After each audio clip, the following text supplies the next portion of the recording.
Hey everyone, कैसे हो आप लोग। मैं हूं निधि मित्तल, आपका स्वागत करती हूँ अपने यूट्यूब चैनल पे जिसका नाम है 24 बायोलॉजी।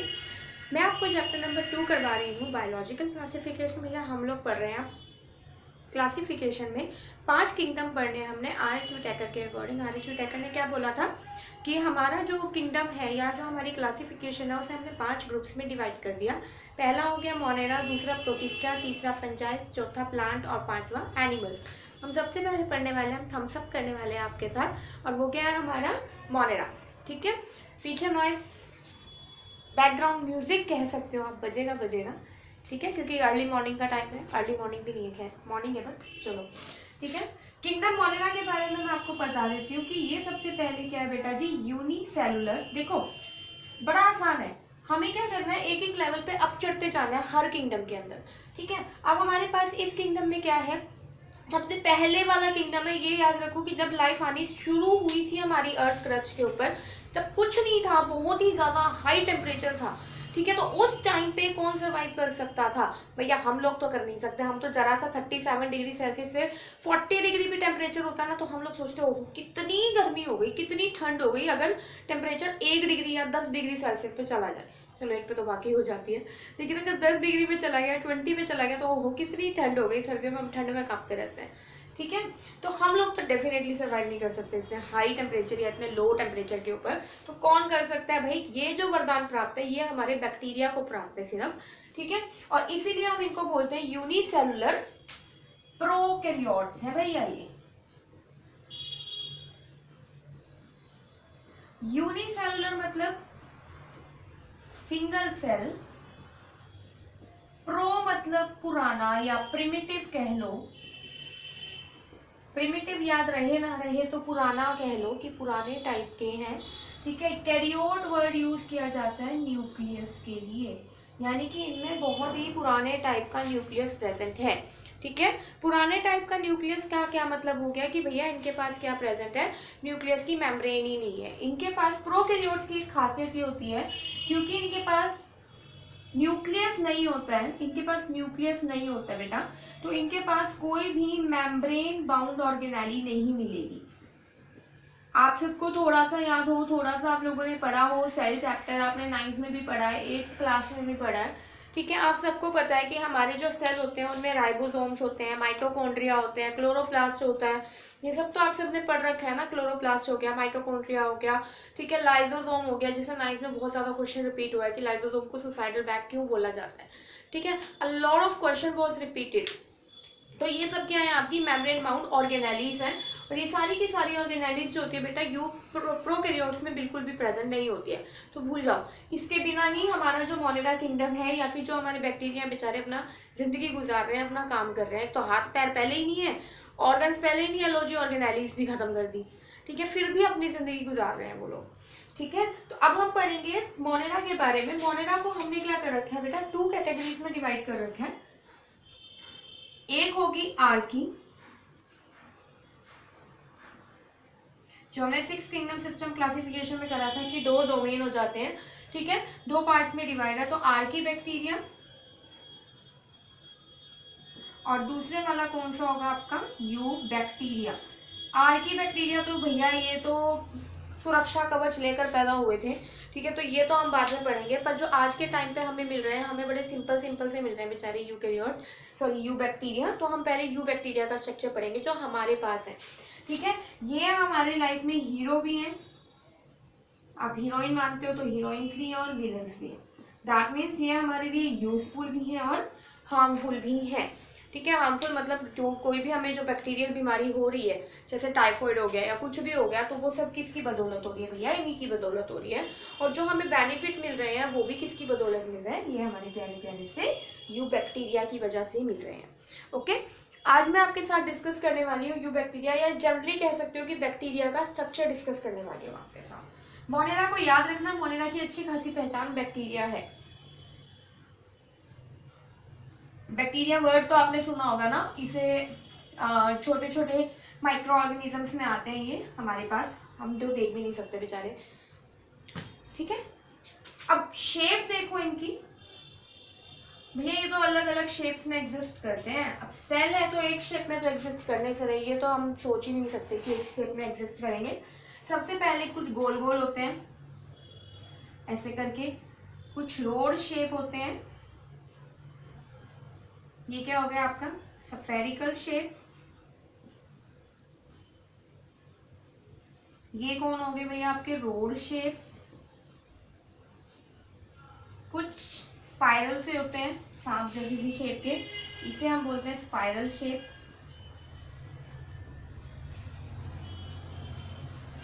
ठीक है, और कुछ नहीं मिला तो कोमा भी आ गया, लाइक दिस, कोमा शेप। ठीक है, तो स्फेरिकल को क्या नाम दे दिया, गोल गोल है। ठीक है, तो नाम आ जाता है कोकस। कोकस या कोकाई, कोकाई इसकी सिंगुलर फॉर्म है। ठीक है, कोकस फॉर्म होगी। ठीक है, अगर ये सिंगल सिंगल पड़े हैं तो भैया ये मोनोकोकस है, माइक्रोकोकस है, ऐसे करके हैं। लेकिन अगर ये चेन बना दी इन्होंने, ठीक है, अगर ये चेन बना दी तो ये बन गया आपका Streptococcus. Chain is your Streptococcus. और अगर अंगूर के गुच्छे बना दिए, अंगूर के गुच्छे मतलब अंगूर के गुच्छे लिटरली नहीं पर इकट्ठे हो गए, क्लस्टर की फॉर्म में आ गए, तो मैं तो इसे अंगूर का गुच्छा बोलती हूँ। तुम भी इसे अंगूर का गुच्छा ही कंसिडर करके चलना दिमाग में। ठीक है, बन भी वैसा सही रहे। तो ये क्या है, स्टेफाइलोकोकस। कोकस कोकस लगा दिया क्योंकि सब गोल गोल है। ठीक है, और आगे इसको नाम दे दिया स्ट्रेप्टोकोकस, जो कि चेन हो गई। स्ट्रेप्टो मीन्स चेन होता है, स्ट्रेप। ठीक है, और स्टेफाइलो मीन्स अंगूर के गुच्छे जैसा, जो क्लस्टर की फॉर्म में एक दूसरे के साथ रहते हैं। ठीक है, रोड शेप को भैया हम बोलते हैं बेसिलस, बेलन जैसी सी शेप हो गई तो बेसिलस मान के चलते हैं। स्पाइरल तो नाम से ही पता चल रहा है बेटा, स्पिरुलम बोल देंगे, स्पिरुलम। ओके, और उसके बाद ये comma comma comma comma word आता है विब्रियो से। ठीक है, Vibrio, Vibrio is your comma shape structure. Clear, ये 4 टाइप की शेप होगी, हमें पता है। अब हम धीरे धीरे कुछ ना कुछ एक एग्जांपल पढ़ते जाएंगे तो आपको और भी ज्यादा। अब बारी है स्ट्रक्चर ऑफ बैक्टीरिया। जनरल सा स्ट्रक्चर पढ़ते हैं, स्ट्रक्चर बैक्टीरिया, फिर उसके बाद हम एक्सप्लेन करेंगे। बैक्टीरिया के पास बेसिकली किसी भी सेल के पास क्या चीज प्रेजेंट होती है, सेल मेम्ब्रेन तो होगी ही होगी।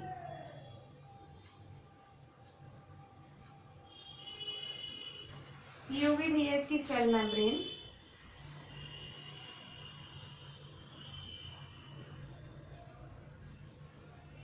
ठीक है, इसके ऊपर ये अपना सुरक्षा कवच लेके रखता है क्योंकि इनके हाथ पैर हैं नहीं बेचारों के, तो ये इसके ऊपर एक और कवरिंग चढ़ा लेगा।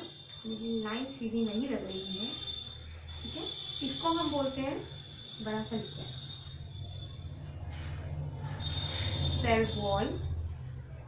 ठीक है, अब ये है ओवर प्रोटेक्टेड। सेल वॉल तो हो गई इनके पास, लेकिन अब ये और भी ज़्यादा प्रोटेक्टेड हो चुके हैं और ये अपने ऊपर एक लेयर और चढ़ाते हैं, कुछ सब कुछ। ये अपना एक और सुरक्षा कवच लेके चल रहे हैं। सेल वॉल तो भैया सबका सुरक्षा कवच है, मतलब प्लांट सेल में भी प्रेजेंट है सेल वॉल। ठीक है, लेकिन फिर भी बैक्टीरिया को ज़्यादा जरूरत है ना अपनी सुरक्षा की। ठीक है, तो इसीलिए इनके ऊपर एक और कवरिंग प्रेजेंट है और उसको हम क्या बोलते हैं, कैप्सूल, या ये कह सकते हो कि ग्लाइकोकैलेक्स कवरिंग है। ग्लाइकोकैलेक्स की कवरिंग। ग्लाइको मीन्स पता चल रहा है बेटा, ग्लाइको मतलब होता है कार्बोहाइड्रेट, और कैलेक्स का मतलब क्या होता है, कवर, यानी कि कार्बोहाइड्रेट का बना कुछ एक कवर सा प्रेजेंट है इसके ऊपर। ठीक है, अब ये जो ग्लाइकोकैलेक्स की कवरिंग है ना, ये 2 टाइप की होती है। एक तो बन जाती है कैप्सूल, वो खाने वाला कैप्सूल नहीं, बट उसको याद रखो कि कैप्सूल कैसा होता है। कैप्सूल बनाया इसी की तर्ज पे था कि एक गोल सा बैक्टीरिया, उसी की शेप का बैक्टीरिया हो गया और ऊपर एक कैप्सूल की कवरिंग चढ़ा दी। ठीक है, तो वो बन गया तुम्हारा कैप्सूल। ओके, अब कैप्सूल हो गया और दूसरा क्या हो गया, स्लाइम लेयर। जो लेयर होती है कैप्सूल की होती है, दूसरी स्लाइम लेयर। कैप्सूल जो होता है टफ होता है भैया, एंटीबायोटिक रेजिस्टेंट होता है बिल्कुल। ठीक है, एंटीबायोटिक का मतलब भाई जब ये हमारे शरीर पे अटैक करेंगे हम तो दवाइयाँ खाएंगे ना, एंटीबायोटिक्स तो खाएंगे, ये अपने आप को उस एंटीबायोटिक से बचा लेता है। ठीक है, और उसके बाद होती है स्लाइम लेयर, यानी कि ये लूज होती है भाई, इनके अंदर इतना सारा कंटेंट है।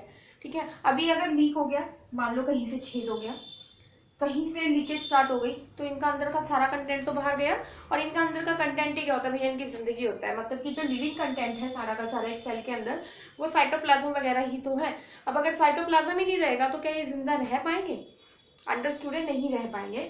तो ये क्या करती है, अवॉइड करते हैं लीकिंग से बचाने के लिए ये अपने ऊपर एक लूज सी लेयर ले लेते हैं ताकि वो फ्लेक्सिबल रहे कि कहीं पे भी वो फैल सके अच्छे से। तो इसलिए इसको हम बोलते हैं स्लाइम लेयर। ठीक है, तो ये क्या है, ग्लाइकोकैलिक्स। अब ये अंदर आ जाते हैं, अंदर इतना कुछ है नहीं इसके पास।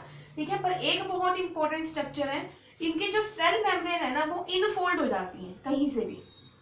सपोज कि मैं ये बना देती हूँ, लो जी बना दिया मैंने ये। ठीक है, ये जो इनफोल्डिंग है इसे बोलते हैं मीजोजोम। बहुत ही इंपॉर्टेंट स्ट्रक्चर है, मीजोजोम के फंक्शन हम पढ़ेंगे। बहुत ही इंपॉर्टेंट स्ट्रक्चर है मीजोजोम। ठीक है, और ये इनके पास क्या प्रेजेंट है, देखो इनके पास कोई और ऑर्गेनेली तो प्रेजेंट है नहीं। ठीक है, जैसे हमारे अंदर क्या है भैया, रेस्पिरेशन कहाँ हो गई, माइटोकॉन्ड्रिया में हो गई। ठीक है, एटीपी कहाँ बन गई, माइटोकॉन्ड्रिया में। आप लोगों ने पढ़ा है ना कि माइटोकॉन्ड्रिया जो है power house of the cell है, वहाँ पे एटीपी शेटीपी बन जाती है। अब इनके पास बेचारों के पास ऑर्गेनेली तो है नहीं, अभी मैंने आपको बोला। ठीक है, तो ये भी तो सांस भी लेंगे बेचारे, इनकी नाक तो चलो जो भी है, पर ये सांस तो लेंगे, अपनी स्किन से ले या किसी भी तरीके से ले, एटीपी जनरेशन तो होगी इनके अंदर भी। तो आखिर में वो सब कुछ चीजें कौन करता है भैया, वो मीजोजोम करता है। मीजोजोम के पास रेस्पिरेटरी एंजाइम्स होते हैं इनके, और वही रेस्पिरेटरी एंजाइम्स हमारे माइटोकॉन्ड्रिया में होते हैं। तो हमारा माइटोकॉन्ड्रिया क्या करता है, एटीपी जनरेट करने का काम करता है, रेस्पिरेशन में हेल्प करता है। तो उसी तरीके से जो मीजोजोम है वो भी रेस्पिरेटरी एंजाइम्स कैरी करता है अपने अंदर। तो यानी कि ये भी इसकी एक तरह से सांस लेने में, या ये कह सकते हो कि रेस्पिरेशन में हेल्प करेंगे। आई एम नॉट सेइंग सांस लेने में, इट्स लाइक सिर्फ रेस्पिरेशन में हेल्प करेंगे। और रेस्पिरेशन का सीधा सीधा मतलब होता है कि फूड की ऑक्सीडेशन करके एनर्जी को रिलीज आउट करना। तो दैट मीन्स ये एक तरह से माइटोकॉन्ड्रिया का काम करेंगे। अगर आपसे क्वेश्चन पूछा जाता है कि बैक्टीरिया के अंदर माइटोकॉन्ड्रिया का फंक्शन कौन परफॉर्म करता है, तो आप उसका आंसर मीजोजोम दोगे। Mesosome is like mitochondria, MM से रिलेट करता है। ठीक है, उसके बाद इनके पास क्या चीज प्रेजेंट है, एक सिंगल सा सर्कुलर सा क्रोमोसोम, बड़े वाला सिंगल सर्कुलर क्रोमोसोम, और इसको हम न्यूक्लियोइड भी बोलते हैं। न्यूक्लियोइड थोड़ा सीधा करके देख लेना, न्यूक्लियोइड। हमारे जो न्यूक्लियस है वो क्या है, अच्छी तरीके से साइटोप्लाज्म से अलग पड़ा है। ठीक है, अंदर साइटोप्लाज्म, पहले साइटोप्लाज्म है, फिर न्यूक्लियस की एक मेम्ब्रेन है, फिर उसके अंदर न्यूक्लियस का डीएनए पड़ा है हमारे पास। ठीक है, हमारे सेल के अंदर, यूकेरियोट के अंदर। लेकिन इनके पास अब न्यूक्लियस तो है नहीं, पर डीएनए तो होगा, इनका जेनेटिक मटेरियल तो होगा। तो इनके पास एक बड़ा सा क्रोमोसोम है और वो सर्कुलर शेप में है पूरी तरीके से, और वो कहाँ पे है, साइटोप्लाज्म के अंदर डूबा हुआ है। जैसे समुद्र में आप ये कह सकते हो कि आइसबर्ग्स फ्लोट कर रहे होते हैं, तो उस तरीके से क्या है, ये भी इसमें तैर रहा है एक तरह से। ठीक है, तो इसको हम स्ट्रक्चर को बोल देते हैं न्यूक्लियोइड। न्यूक्लियोइड यानी कि नेक्ड न्यूक्लियस। क्लियर, नेक्ड हो गया न्यूक्लियोइड। उसके बाद इसके अंदर कुछ और इनफोल्डिंग भी प्रेजेंट है, जिसमें कुछ सब्सटेंस भर जाते हैं। सपोज यहाँ पे कहीं पे भी बना लो, मैं यहाँ बना रही हूँ, जरूरी नहीं है कि आप यहीं पे बनाओगे। ठीक है, तो ये कुछ एक कलर्ड सा सब्सटेंस इसके अंदर भर जाता है, तो इसको बोलते हैं क्रोमोफोर।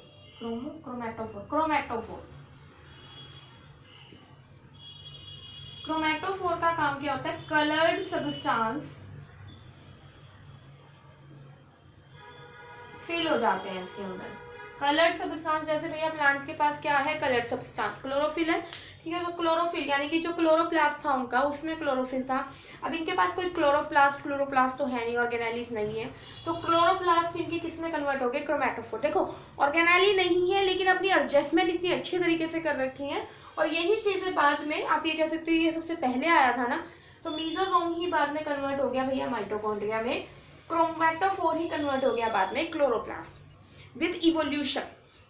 ठीक है, एक चीज मैं बताना भूल गई, इनके जो सेल मेम्ब्रेन है उसके बाहर को एक फोल्डिंग सी निकली हुई होती है, बड़े बड़े से इनके बाल जैसे से। ठीक है, ये मैं ऐसे बना रही हूँ, साइडों में भी फैले होते हैं, इनको बोलते हैं फ्लैजिला।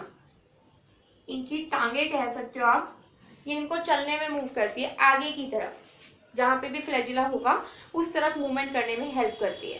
ठीक है। और कुछ छोटे छोटे से स्ट्रक्चर्स भी प्रेजेंट होते हैं, साइज में फर्क है, ये छोटा होगा और ये साइज में बड़े होंगे, ठीक है। ये जो मैं हर तरफ बना रही हूँ बेटा, इनको बोलते हैं कि मैं इरेज कर रही हूँ क्योंकि मेरे पास छोटा सा बोर्ड है अभी, ठीक है। तो इसको हम क्या बोलते हैं बेटा, सीलिया।